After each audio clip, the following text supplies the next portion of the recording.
Hello, my name is Alex and I am the host of How Bizarre Podcast, and this is episode 14 of the series. Hopefully you'll like it and the show will make some traction in the time ahead. So, what is this podcast about? It's about storytelling, and especially about stories that are obscure, unknown to the wider public, strange and sometimes inexplicable, content that somehow never got the attention it deserved. Stories that are forgotten in the mists of time regardless if they happened yesterday or some centuries ago. So if you are attracted to bizarre, shocking or just plainly weird stuff, I think you'll find this podcast very informative and perhaps even entertaining. This podcast is for mature audiences and listener discretion is advised. All that being said, now let us dive into the 14th episode of How Bizarre Podcast. This episode is titled The Roanoke Mystery.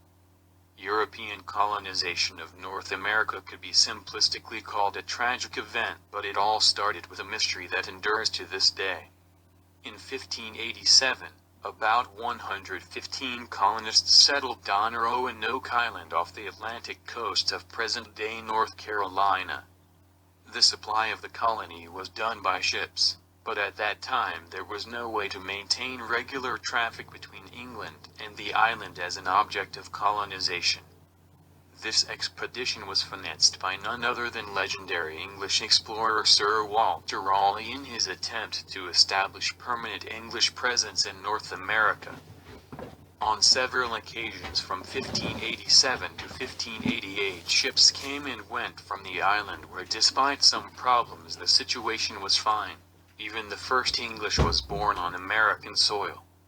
That was Virginia Dare, Governor John White's granddaughter. It is quite bizarre that today she is remembered as a symbol of neo-Nazi groups in United States.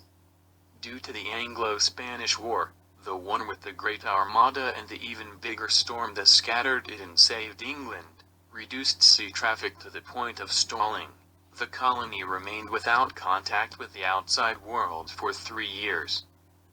John White, the grandfather of the first child born in the New World, returned to England in 1588 to procure material for the colony, and returned to the island, but not within a few months as planned, but after 3 years due to circumstances.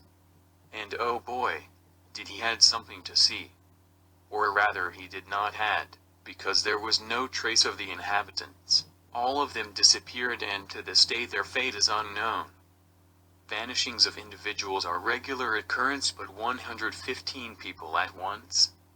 In the next centuries, to this very day, many theories were proposed as to the fate of the colonists.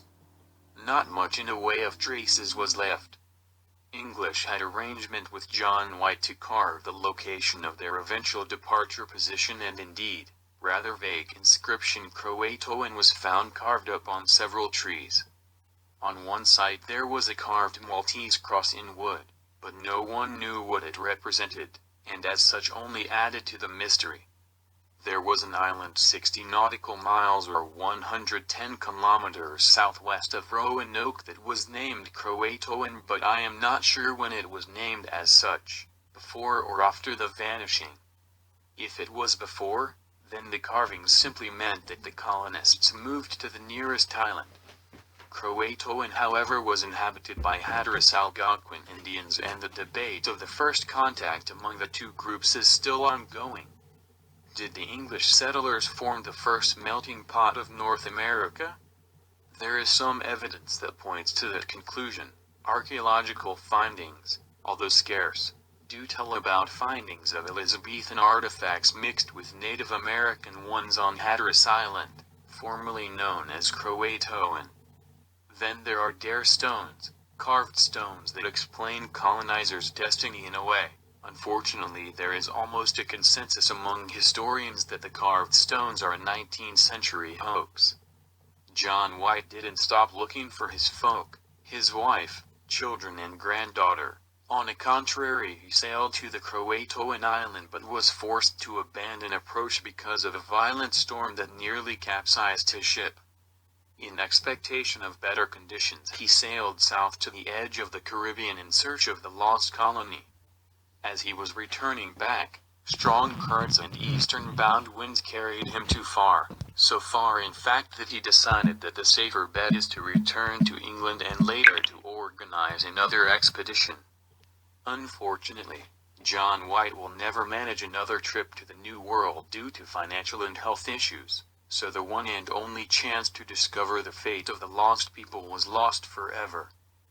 There was popular belief that the natives allegedly wiped out the Europeans, racist ramblings that spun stories to fit their narrative of white supremacy. There's no evidence whatsoever that points to violent end of the colonists, quite on the contrary. This is one of the many unsolved mysteries that makes our blue planet so rich. One of many events that inspires millions of would-be Indiana Jones's armchair adventurers to ponder upon events such as this. Yours truly is one of them. Adventure could be happening through our brain synapses if not through the geographical locations of the event itself. And why not? Almost everything is known, all the songs are sung and all the pictures are painted. Only the events from the abyss of history remain unknown. And a few other little things, but that's another story, for another time. I hope you all liked episode 14 of this podcast. Thank you so kindly for listening, and I will be back next time for episode 15 of the How Bizarre podcast.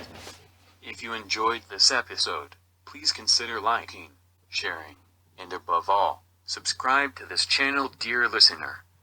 Because, why not? Join me next time for another bizarre adventure through space and time. Cheerio.